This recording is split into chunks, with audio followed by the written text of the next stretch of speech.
So, everyone, here is Layne Mercer. We got it working, we're up and running. So, Layne, if you could just give us a really quick rundown on who you are, what brings you to Substack, and um, we're specifically going to be, this is weird because we're going to be talking about your Substack, My Bradbury Year, but you did change the name to Right. to the fact that you're now going to be releasing your short stories. But if you could just talk a little bit about my Bradbury year, to which this is what we're going to be discussing for the length of this, and I have several questions on it, but just like a brief overview, if you will. Oh, yeah. So, I've been a reader and a writer kind of my whole life, like I'm sure many people on here have been. And at some point years ago, I learned that, Ray Bradbury, in his advice to writers, had recommended writing a short story every week for a year to just really, get that experience. Um, and so it was something that was always in my head, and I kind of considered trying, but it just felt impossible. And so then I kind of got back into writing after a long pause, maybe about 5 or 6 years ago, and was just kind of spending months on just one short story, going over and over it. And I thought I need to create more. And so that seemed compelling, like an option to just be more productive, write a lot more short stories.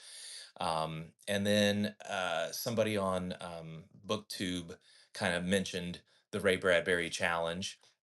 That got it back in my head. And then, as I said in my some of my writings online, I had entered some short story contests, microfiction and flash fiction contests online, where you only get a day or two to write a short story. And after doing that several times, I kind of realized, oh, I can write a short story in a quick period of time. So all of that kind of came together. And at the same time, I was interested in getting on Substack. So I just decided to start the challenge, start writing stories, and instead of posting them right away because they would be pretty rough, after only 1 week, I decided to just do a weekly post about my experience and some of the things I'm learning and some of my plans. And so that year has now come to an end. That was a couple of weeks ago, and now I have a stack of a whole bunch of stories that need tons of work. Right. So, okay. So I've seen different iterations of my Bradbury year, where I've seen people will integrate reading a short story a week, Mhm. as well as writing a short story a week. And I think it's usually three things, and I can't ever remember what the third one is, but it's do. I think it is it watching a short film? Like, what's the third one That's that is also Bradbury's advice, and it's actually daily. He recommends that every evening you read one short story, you read one poem, a and poem? one That's what it is. essay. One Right. essay. Yeah. And I actually did that for a month. And it's challenging just even finding the stuff you want to read. But I mean, it just crams information in your head from a lot of Right, different right. areas.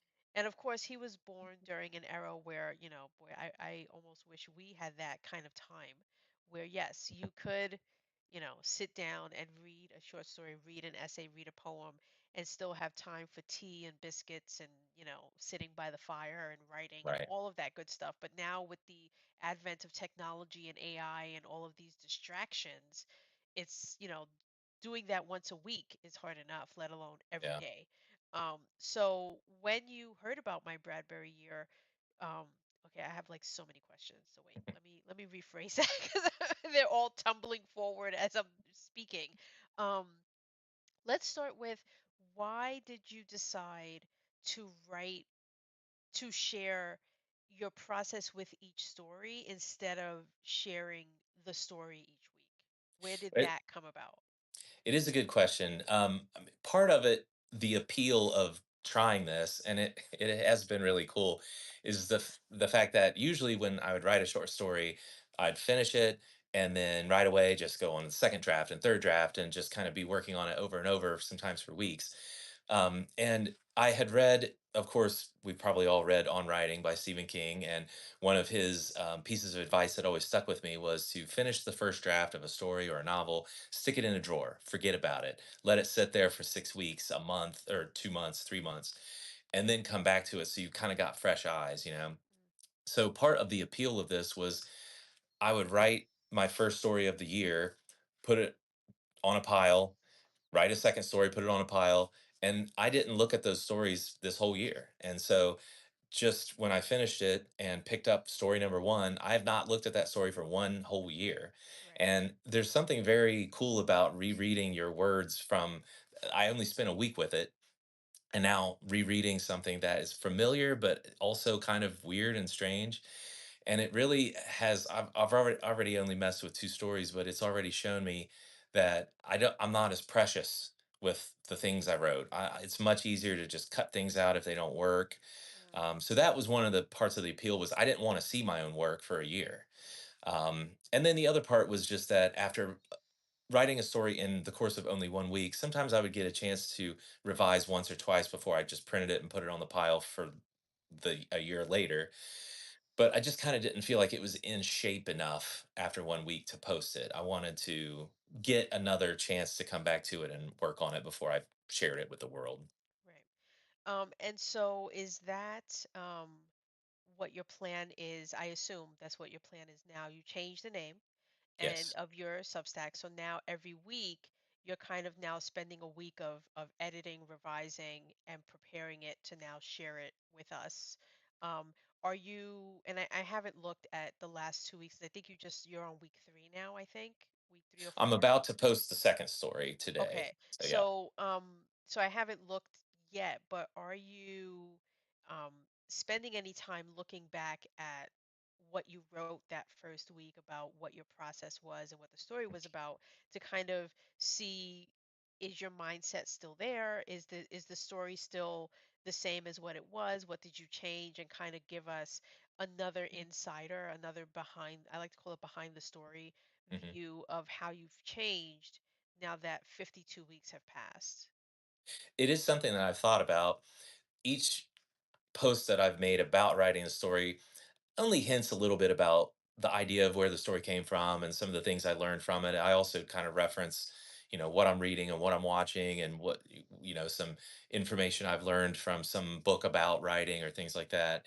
And honestly, I didn't really post about my writing, about my Bradbury year until I had about 15 stories under my belt, Okay. because I was kind of afraid I was going to write five stories and then run out of gas, and I Right. didn't want to like start posting these things about look what I'm doing and then just like, Right. forget it. So, Well, that's what I was going to be my next question to you would be if you're not putting it out there for us to read it week to week, what are you doing to keep yourself motivated when you could easily, I'm not saying lie, but you could flub a little bit and be like, here's what I wrote this week, and you really didn't write anything. yeah. And now you're, like you said, you have 15 weeks. So you had a bit of breathing room where if you had a week where you didn't really feel like writing, you Mhm. could do that because you had a 15-week buffer. But what did you do behind the scenes to get yourself motivated to write a story every week if you weren't going to share the story every week? So you knew you didn't Yeah, have that kind of accountability. sure. I mean, by the time I was finished with one story, I print it out, put it on the pile, and I'm already like I'm busy just coming up with the next one, right? So Okay. I always stayed busy. And then, of course, at the end of each week, I would kind of come up with my little Bradbury post about what I've been working on and what I've learned lately. So I just kind of envisioned someday this is going to be done. Someday I'm going to have this pile. And that's what just kind of kept me going. I have said it a couple times in my posts that so much of just the like searching for ideas and coming up with my next story happened when I was just like outside with my dogs, just they're wandering around. I'm stuck outside. I've got nothing to do. So I'm just thinking about stories. I'm thinking about ideas. I'm working through the story I'm working on now. So I didn't have any trouble with boredom. I can say that. Okay. Did you have any like personal private parameters of like, I'm going to write a short story, but I don't want them to be over 5,000 words, or Mm, um, I'm going to only do new ideas that I come up with that week? Or mhm. did you have a bank of like a bunch of ideas that every single time you come up with one, you just add it to this long notes of like all these ideas, and then you kind of throw darts and see like, okay, I'm going to do that one and I'm going to write that story. Yeah, you're like reading my mind. This is kind of how it went, which is, when I went into the Bradbury year, I already, I kept, like you said, a note app where I would just, anytime an idea comes in your mind, you just put down a little phrase or a little, oh, what if this happened? I already had quite a few of those. So I probably had like 20 little snippets, whether it's just a title or a whole kind of paragraph or whatever. So I already had that kind of cultivated so I wouldn't run out of ideas right away. And then I just added to it over time. But no, I didn't really try to hem myself in any way. My shortest story was like 87 words. My longest was almost 7,000 words. Mhm. I really wanted to just write in lots of different genres, lots of different ideas, lots of different points of view. I just wanted to experiment, and just feel free. Like part of the online microfiction and flash fiction writing contests is that you get prompts, right? You have to write in a Right. certain genre. You have to use this word, you have to use this action. And that's cool, but I really like the idea of writing a story every week where I have absolutely no boundaries. And so, that was very freeing in a way. In a way, it was also kind of frustrating because it's helpful every now and then to have a few prompts, but it was cool to just be open to do whatever I wanted. And I've said in a few of my posts that I'm a painter as well. I've been painting in oils for 15 years. And when I started that process, it was very much like this, where I would paint things in all different, styles and kind of imitating different artists and trying different sizes and different paints and different mediums, all this different stuff, just to kind of you're finding your voice, right? You're finding like what fits and what doesn't. So that was really part of this Bradbury year is that someday, like most of us, I hope to write a novel. But I really didn't. That's actually a lot of what Bradbury says is why jump into a novel until you've really cut your teeth on lots of short stories. And so that's kind of where I was too. So, what is your idea when you release the 52? Like, are you a year from now going to publish them? Are you going to publish a couple of collections? I can't imagine you're going to do all 52 in one book. That would be quite Mhm. a tomb. Yeah. Um, but what is the, like, have you thought about it yet? Like, is there some sort of thread that threads some of them together? What's the long-term plan? I had the idea that like my original idea was I'll finish all 52, then I'll go back and look at all of them and kind of maybe pick out the what I think are the best 12 or 15 or something like that. Then I'll be posting the other ones, but I'll save the good ones and eventually maybe that'd be a self-published collection or something like that. Since then I've kind of decided that I really need you guys to help me. This is part of my project here is to be interacting with people. So Right. I'm just going to go through one week at a time. I'm not going to skip weeks or jump around. I'm just going to post them in order of the way I wrote them. Mm. And I'm just going to see what Substack tells me. If people like this one a whole lot, well, maybe that's one that should be in the top. But I agree with you. I also kind of want to look for themes because I do have a very wide variety from a fable to science fiction to horror, all this stuff, and maybe not all of those would work in a collection together. So I'm still waiting to see what coagulates together. Mhm. So, in terms of now, I'm thinking if someone else listening wanted to do their own My Bradbury year, because I've been wanting to do one for ever. And I Yeah. always feel like it's so daunting. Like like it's a lot to handle. And I've always seen it couched with you have to read a poem, a short Hmm. story, and then write a short story. Not every day, but every week. And for Yeah. 52 weeks. And for me, I'm like I mean it seems like it's so little, like it's not a lot. Like how hard could it be with all the things that we read, all the content that we absorb to just do the part of reading a short story and then reading a poem every week? It can't be so difficult. But Yeah. I love what you did. And so I'm thinking how can or what advice would you give to someone, me or someone listening, who wants to do their own Bradbury year to be able to do it? Well, wait until your kids are grown. And Well, that's me out. yeah, right. My son's Like, turning 4 next uh, month, So Yeah. I'm So out. I wouldn't have attempted this when my girls were, 4 or 10 or whatever. They're Uh-huh. now 13 and 18. And my career is at a place where it's kind of chill. I'm not in school anymore, all that. So those things kind of had to happen. Mhm. I was already in the habit of spending half hour to an hour every evening reading. And this project really made me want to go revisit many short story writers. Things that I've read before, things I've never read. So I've got stacks of like collections of short stories, and it's been really cool to just see what other people do. What are the opening lines? Um, just stuff like that. And I've revisited a lot of work on writing, YouTube videos and books and articles and things like that. I've almost read too much advice, probably. Um, so I didn't feel compelled to, like you said, read a short story every week or whatever. I kind of felt interested in doing that just for my Right. own It just happened education. naturally to read a short story. And Um, honestly, there were times where I would write a story that went long. I didn't expect it to get this long, and then I'm supposed to be done on Sunday, but I'm still kind of finishing it up on Monday or Tuesday. And then I would just tell myself, well, this week I'm just going to write a micro story. I'm just going to write something that's 150 words and be done with it, and that's cool. It's a story. right. It doesn't have to be a like cut and dry 3,000 word thing. It's just that you wrote a story that has a beginning, a middle, and an end, Yeah, and whatever the length was, that was the length. yeah. Um, so, oh, what was my next question? I had it like right there.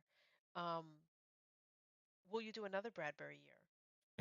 I feel like this is almost like a Bradbury 2 year, Right, but because you did the 1 year where you wrote it behind the scenes, and now the right. second year where you're releasing it to the masses. But would did you find this helpful enough to either do it again when you're done with these 52 weeks, or did it give you what Bradbury says, which was enough of knowledge writing short stories, where now your next thing will likely be a novel? Yeah. I think probably the latter. I mean, when I first started, I already kind of envisioned, well, like, what if I get to 52 and I'm like, you know what, let's just make it 100 or, something like that. It's definitely doable. I mean, I was worried I'd run out of ideas or I'd get sick of it or something like that. But honestly, it's like I could have kept going. Once you are in the groove, you're just like, I can do this. I can come up with something. And I always kind of envisioned each week as basically like, my job is to dig up some clay, get it onto the table, and get it into a rough shape of something. That's all I need to get done. It doesn't Right. have to be perfect. Nobody's reading it. I'm not even going to see it for a year. So it was really kind of an excavation process of just like, let's get the clay out of the ground and get it on the table. Now, this year, each week, I'm taking those lumps out and I'm molding them and scraping them and polishing them.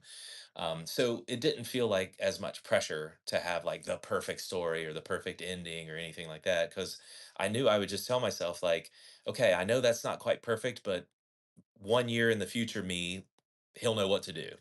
Right, right. Yeah, I know for me, because I'm writing my 100 word stories every day, and it's gotten to the point where I can't not write one. I'm almost at 800 consecutive days Wow. of writing a 100 word I story, didn't know and that. I Congratulations.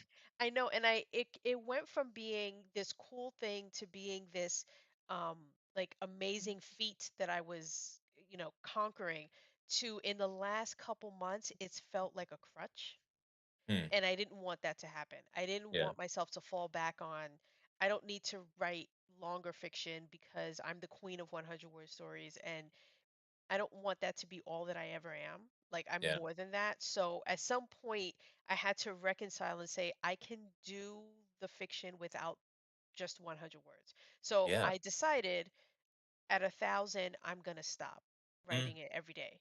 And Yeah. and the closer I get to that 1,000, more terrified that I am. And Mm. so it's almost kismet that Mhm. I came across you with my Bradbury year, because I'm like, now this is something that won't tie me down for, now this is going to be, I think it's 3 years, three Right. plus years of consecutively writing for 1,000 days, like 52 weeks. It gives me breathing room.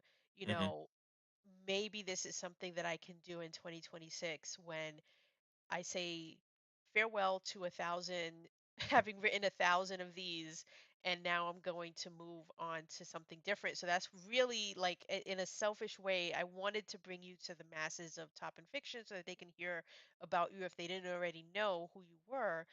But this was also mostly for me because I'm like, this sounds interesting. This sounds like something that it's coming up again in my purview. And I've heard, like I said, I've heard about it for so many years. And I'm Yeah. always, it's almost like the NaNoWriMo thing where I'd heard about it for Right. so long. And I was like, I need to one day do it and prove to Hmm. myself I can do it.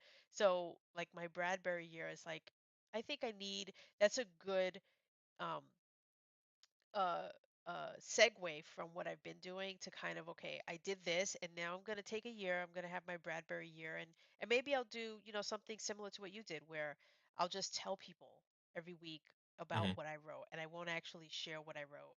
Yeah. Um which leads me into I guess now my next kind of little grouping of questions, which is I was fascinated when you shared the picture of your stack of pages of all the stories printed out, like just kind of chilling there. I love Yeah. dealing with tactile because we're always on the computer. So one of my steps in self-editing is my red pen edit, where Hmm. that's where I print it out and I sit with it, not on a computer screen, but with Yeah. my pen, and I like to say I make it bleed. So I'm Hmm. just like red everywhere.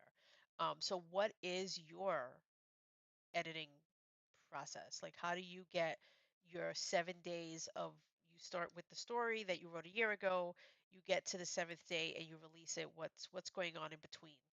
Yeah, good question. And let me just first say, you can definitely do Bradbury year. I mean, that's probably less demanding than what you're already doing. Because, and again, you'll have the freedom to write short or long or whatever you want. And when you have a whole week to finish the story, you can take a day or two off and just not feel bad about it and be like, I'll get Yeah, back to that right, later. Because, right, you know, the juices are flowing. Even if you're not writing, you're thinking. right, So, I mean, it sounds like a totally logical next step in the evolution, and you right. could totally handle that. You could do a Bradbury decade. Um, Right. Don't give me any ideas because that was the slippery slope I was on when I was doing these 100 word stories. I said I'm going to do 100 and then I'm going to do 100 100 word stories, good, done, finished. And then I yeah. said, "Oh, what if I do 250?" Like 250 sounds like a good round number. So I did 250. And then I said, "Well, what if I do 500?" Mm, 500 is an even better round. And then before I knew it, I was like, okay, wait, this is like now I'm falling back on this. It's becoming the thing that I'm known for. yeah, right. So I did the same thing where I said I can't just stop at number like 645. Like that's weird. So I Right. said, okay, I'm gonna get to 1,000. I'm gonna do 1,000 so I could say Yeah. I did 1,000 days. And then I say I'm done, y'all. Like you mark your calendars, January 24th, 2026 is Erica's 1,000th story, and she's done. Like, I've already Definitely. tabulated and counted how many days I have left. I'm counting down now to 1,000. But I think 1,000 is a nice so, number. You so can feel good don't about be that. like, don't tell me a decade of Bradbury, because then I'm gonna be like, how many days, how many stories is that? Maybe we could do it. No, no, just a Yeah. year, one No, year. feel good about that. So yeah, as far as editing, I am a fan of having the paper in front of me and writing on it. But it's just kind of a mix. What I've been doing so far, and it may evolve over time, is Mhm. when I take that story off the pile and read it for the first time in a year, I've got the physical copy, and I'm just making my typical notes as I go through. And then I take that first kind of draft and go back to the computer to the saved file and kind of make those changes in there. And then I'm usually just on the computer from that point on. And, so far I've just kind of gone through the story once or twice every day and just do your little, just keep reading it until it feels smooth. I don't really have, beta readers, or at least people that I want to bug with, hey, every week here's another story for you to read. So I'm just going to do the best I can with it and then see what Substack says. I Right. mean, all of you guys, if you have the chance to take a look at things and you see anything that you're like, well, this doesn't make sense, or hey, you misspelled this, idiot, like, please feel free to just put it in the comments. That's what I'm here for. Okay, so now I have to ask you about the name change. So what is the story of you first, why did you change the name? Was that your intention the whole time? And second, is there a like deeper meaning behind the name change? And I'm intentionally not saying the name so that you can say what you Oh, changed sure. your Substack to. Yeah, I mean, I just kind of thought of the my Bradbury year is almost this nonfiction kind of thing where I'm explaining like what I'm learning. It's like writing about writing, which there's Right. not enough of that on Substack, right? It's Right. like Right. everywhere you turn, writing about writing. So it now that I'm kind of done with my Bradbury year, it's really about my personal fiction now. Mm, So I wanted it to be something that's just unique. And I see a lot of people's publications that just have really cool names, and it's just right. that adds this like mystique and mystery to it. Mm, And one of the stories that is part of the Bradbury year is called the Vermilion Border. So I'm okay. in the medical field, and I remember, learning what the vermilion border is. It's the line between where our skin and our lip meet, and it has some significance. Like, for instance, if you have an injury in that, it's very tricky to fix because if you don't get it just right, it's very obvious. It's also the border between where our outside and our inside meet in a way. Mm, And it just always had this weird sound to it, the Vermilion border. And I like the idea of kind of stories coming from the borderlands, of lots of different things, horror and sci-fi and literature. And so I'm just kind of on that border. So that's the name of it. And I wanted, as much as I can, I want my photos or art that go along with my work to just be my own things that I take and not AI or things I just right. pulled off the web. So I painted the picture for my Vermilion border, and try to use a lot of my own art Mhm. for that stuff. Which is awesome and so amazing. And I can't wait to now start getting fiction from you for an entire year. And I'm sure seeing you on Top and Fiction Yeah, now. I've been lucky enough to be on a couple of times, and Right. Definitely be submitting on a weekly basis now. Right. Right. Awesome. I can't wait. Okay. So I think that was it's crazy to think, but that was like 8 plus questions I think that I asked you. I asked you way more than what I had written down, but I've gone over everything I had written down. So um oh, you know what else? Okay, this is probably just me being weird, just because that's how I am. But a lot of people don't care about this, and you clearly don't because you started my Bradbury year in May. Right. But did you? Because you heard what I said, right? I said, well, this probably is something that I would start in January Right. 2026 because this I don't know why I have this ingrained in me. Like doing top and fiction is the first time that I've probably done something so out of the loop Mm, because I did it um in July of last year. And it's not something that I would normally do. I would never start something in the middle of the year in a random whatever. Even my 100 word stories I started May 1st. So is did you care? You just woke up one day and said, "You know what? I want to do my Bradbury year and I'm going to plant my flag and start it today." And wherever that 52 weeks ends, that's where it ends and I'll go with that? Or did you ever consider, you know what, let me wait and I'm gonna do like 52 weeks in a 52-week calendar year? Did right. that matter? Did that matter at all? Enter Now into look, your mind at all? I am fairly type A, but when I decide, it was something that was kind of brewing, and then like I said, the um YouTube channel, Right Conscious, that I watched some of his work, that he talks a lot about writing, and he brought up the Bradbury year, and it was like, man, yeah, that's right. That is an option I have and something I've thought about. And of course, this was probably like April, and he was also at the time encouraging people to get on Substack and write about what they're up to, and I had been thinking about that. So, of course, once I kind of decided I really should try this, I didn't want to wait until January to get the ball Right, rolling. So, right. yeah, it's a year, whether it starts in January or May. Right. And the only reason I say that is because I do want people to realize, like, just start. Like, Yeah, if it's something that you're thinking about, just start doing it. I would love to just start doing it, but I actually do have like so many other things planned for Top and Fiction, for my own fiction, for a lot of yeah, things. And so this year, I would have to like push it back so far that I might as well just say I will start this in January. Oh, And so yeah. I'm not constantly trying to think, well, can I squeeze it in here somehow? Mhm. I don't want to just squeeze it in. I want to give it what I feel it deserves. And so thank you for giving me Oh, yeah. all of this food for thought. And of Um, course, even if you don't start now, you can be saving those little story ideas. ideas, right? Because you're Right. going to need them once it starts. You want them saved up. Of course, you know Right. how that works, right? You have to come up with a story every day.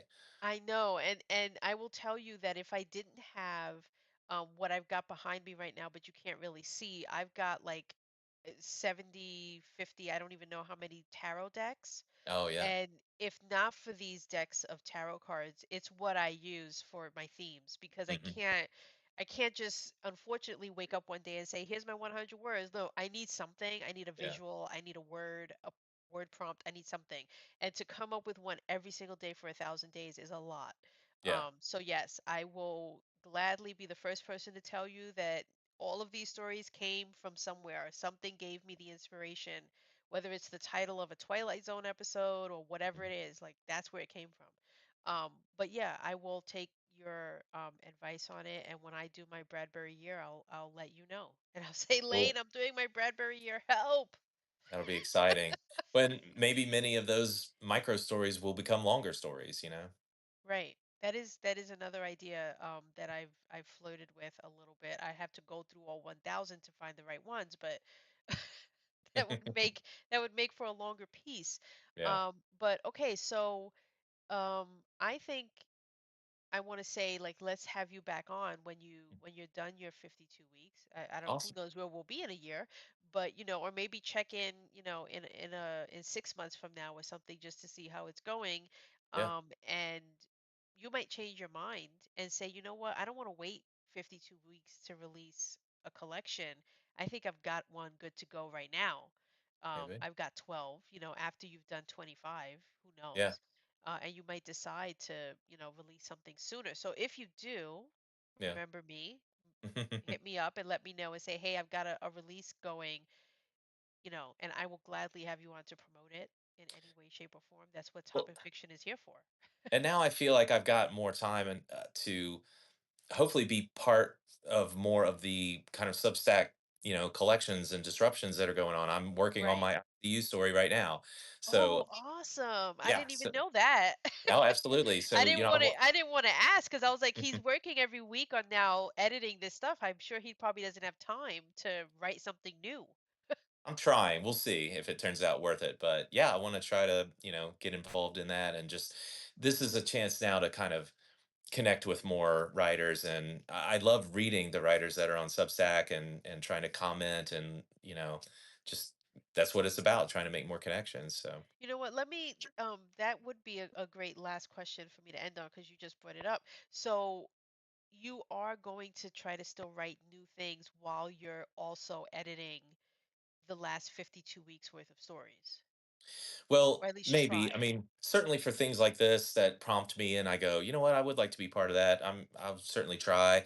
I think my hope is that over this year, as I'm working on the short stories and releasing them, that I will be kind of building the ideas for a novel, Right, collecting them, in one right, place, but probably not start writing until I'm clear of this, and then I can just kind of bust out a first draft, quickly based on all the work I've been kind of putting together. So I'm not putting pressure on myself, but right. this feels like a pretty cool accomplishment already. Now, not to change the subject too far, but I do want to ask a little, just one or two questions about your impending novel.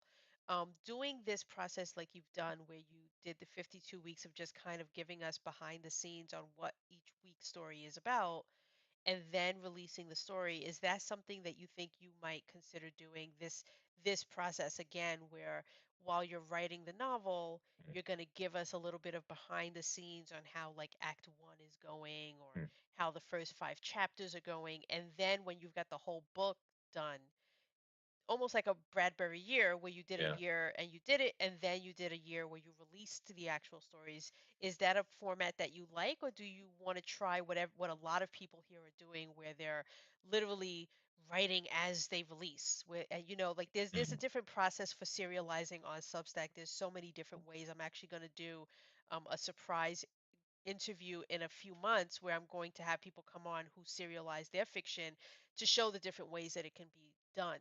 Yeah. So you kind of did something similar, but I'm wondering what you've learned, or if you haven't had enough time yet to really think about it, would you write and release, or would you write the whole thing, talk about it, do another like nonfiction Mhm. situation, and then release the stuff?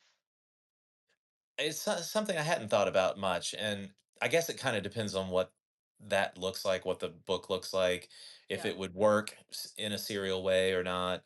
But Mhm. my hope is that by the time I'm doing anything like that, I've got, I'm just kind of deeper in Substack, I'm more connected, Yeah. and it would definitely be something I would consider. I'd say even if I don't release parts of the book as I go, I'll probably be writing about the experience, and Right.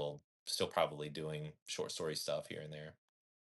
Awesome. All right. Well, thank you so much, Layne, for coming on. I really appreciate it, for bearing with me as we work Oh, through the kinks, the technical kinks to get you on here. Everybody, if you're not following Layne Mercer, I honestly don't even remember how I came across you. I just saw my Bradbury year and I was hooked. I was like, I got to find out what this guy's doing. cool. So please go find him. The Vermilion Border. Don't look up my Bradbury year. You won't find that name. It's yeah. Look up It either his name or the Vermilion Border. All of my old posts will still be on Vermilion Right, Border, but now hopefully it'll be saturated with fiction. right. And of course, before I go, thank you so much for asking me. I was really shocked and honored. You seem like a very busy human being, so for you to take I time out of your day to talk to me is I really appreciate it. This was something that I felt was definitely worth taking time for, because I'm sure I'm not the only person out there who's seeing my Bradbury year and curious. I was just a Cool. very curious person. And Hmm. so thank you for indulging all of my questions. Yeah. And I can't wait to see these next 52 weeks for you. So we will be checking in all the time. So thank you everyone for being here, for watching this interview. The video on demand will be available on the Monday weekly email that comes out, because I try not to put out too many just interview and not like fiction heavy stuff. So I lump them together. So when the email comes out on Monday, this interview will be a part of that whole package. So if you weren't here live, you have to wait a couple days before you can watch it back and learn all about Layne. So thank you, everyone. Thank you, Layne. Have a Thank wonderful you. weekend. All You right. too. Bye bye. Bye.